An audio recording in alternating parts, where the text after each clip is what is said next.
me again. So today's gonna be a 2 video in a day kind of day, and it is because I saw Tami's new video where she responds to HappySexyHealthy's latest diet update video. And yeah, I've been following the two for a long time, especially Jenni.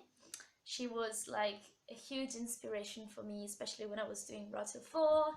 And yeah, I've always related to her in a strong way. I mean, hearing her talk and hearing her struggles and the way she saw things, I could really relate to her, and I felt kind of connected in a way.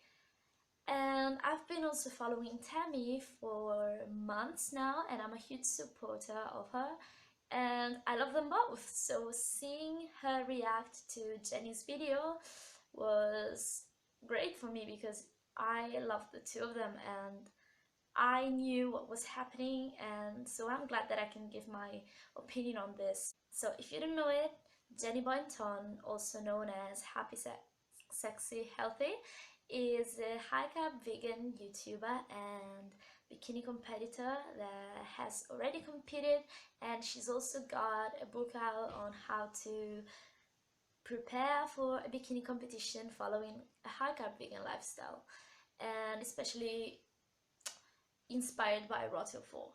And she has been doing, or she was doing amazing on the lifestyle, and she was having amazing results. But now turns out that she is no longer vegan. So if we take a look at her older videos, she was eating a very low fat diet, and she was eating little calories, and for the competition I think she was eating 1800 calories a day if I'm not wrong, and she was also training a lot.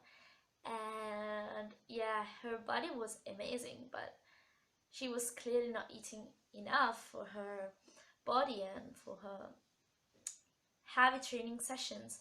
And as Tami says, she was always bikini ready, and I'm not saying that you cannot have that lean physique if you follow a high carb vegan lifestyle and eat as much as you need, but she was clearly not eating enough for what she was doing.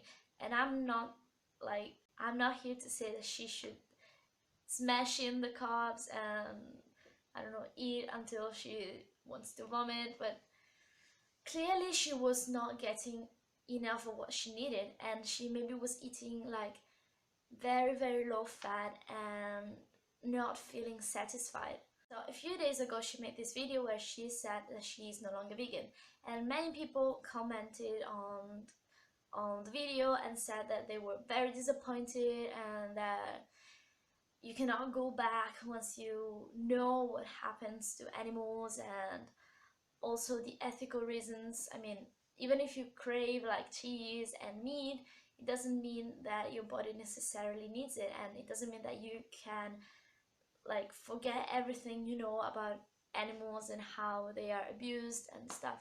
And also Tami made a great video on this where she reported nutritional facts of cheese and fake cheese and then meat and fake meat, and so that if she had the cravings she could have easily satisfied them and eating vegan versions of the foods.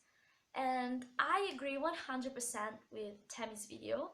I think that once you know about what happens in the real world, okay, once you're vegan, it is very hard to go back, especially if you've been following it for a very long time and you're well informed. And I don't know, I must say that I was a bit disappointed when I saw Jenni's video. I'm not saying that I have the right to judge her or to, I don't know, feel disappointed. I mean, what's the point? It's not my life, it's hers, and it's her diet and her body, and she just listened to her body. But what I want to say with this video is that Tami did a great job.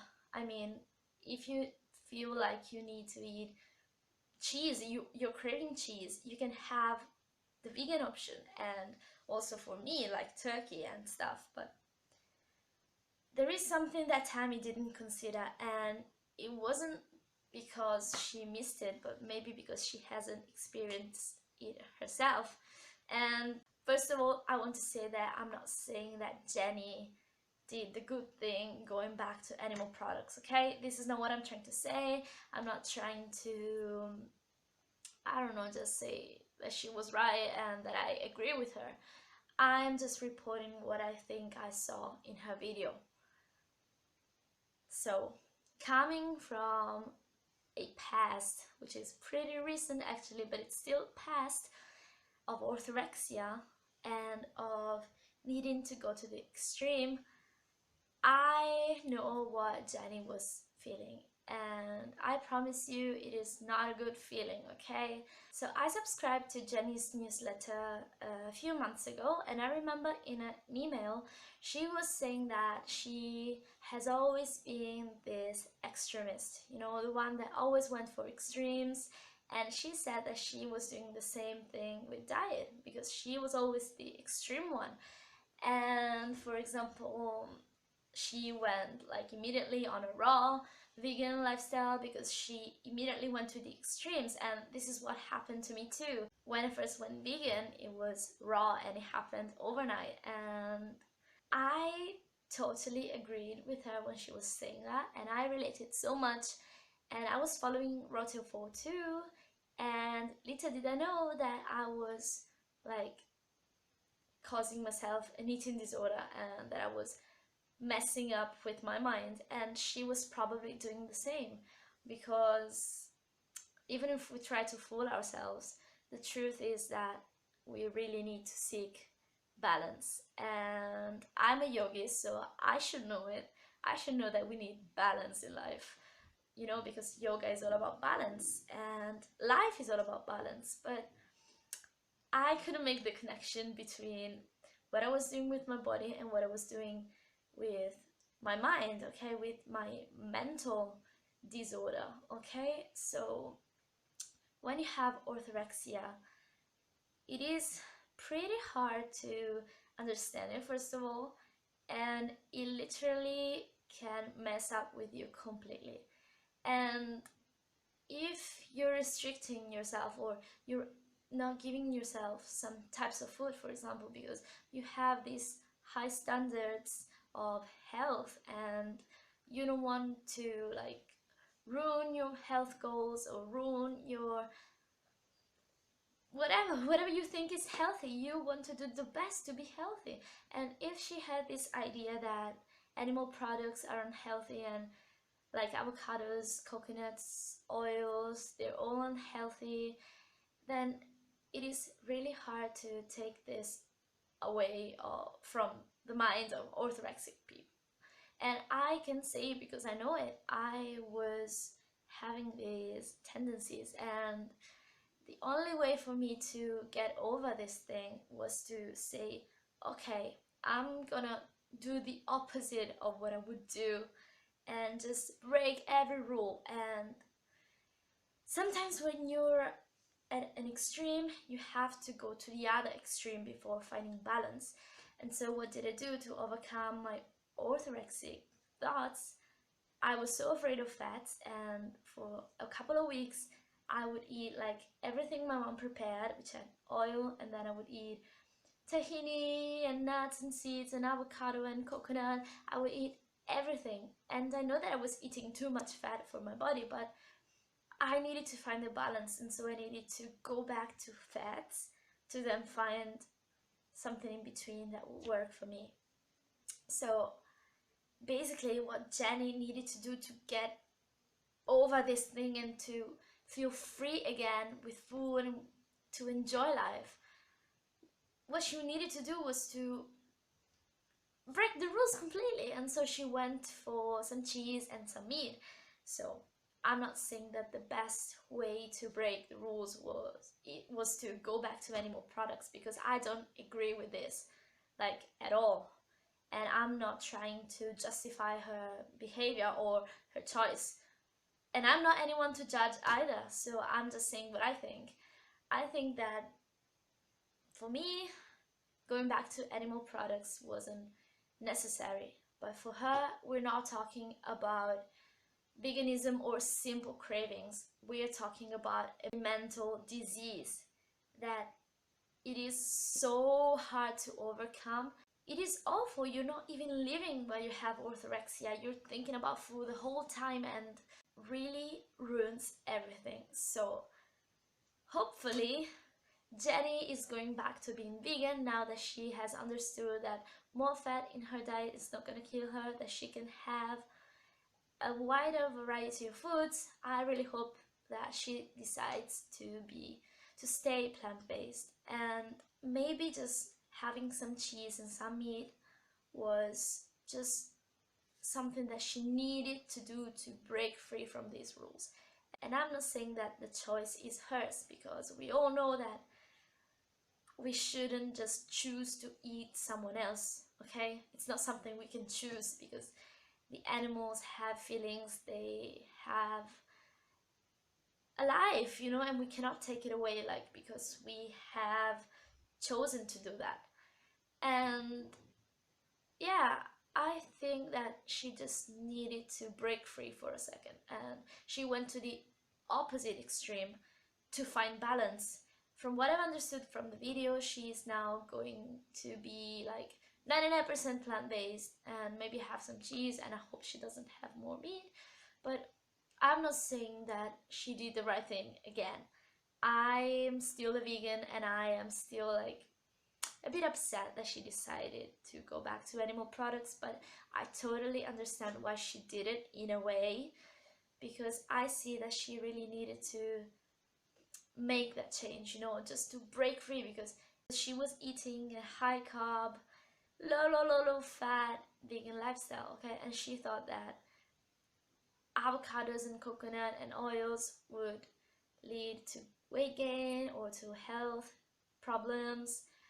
But she even thought that animal products were like her worst enemies, okay?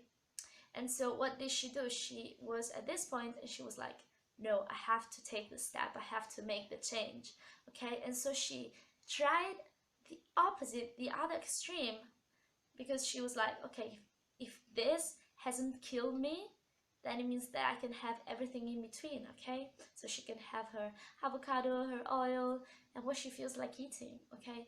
Because now that she has realized that her fears were unnecessary, and that she is still alive and thriving, and now she has this mental freedom. And you know, I'm so happy that she has found that balance is the key again, and I relate to her so much, and I want to send her big hugs. And I understand Tammy's point, and I respect it completely, and I agree with her 100%. I'm just saying that there is a bit more, that this is not just a craving. This is really something that just can heal you, like mentally, because orthorexia is a beast and it is terrible, and sometimes you have to do very difficult things to be able to get rid of it. And I mean, I've experienced that, and I relate to Jenni so much, and I hope she sees this video. And Jenni, I love you and support you, and I hope you choose to stay vegan now, because it is, I think that it was more mental than really physical what you felt. But you know, I'm not you, and I'm not anybody that's watching this. I'm just myself, and I can only see what I see from here, and can only talk about what I've experienced. And yes, I know this video is pretty long, but I really feel this topic right here, and I wanted to share my opinion with you.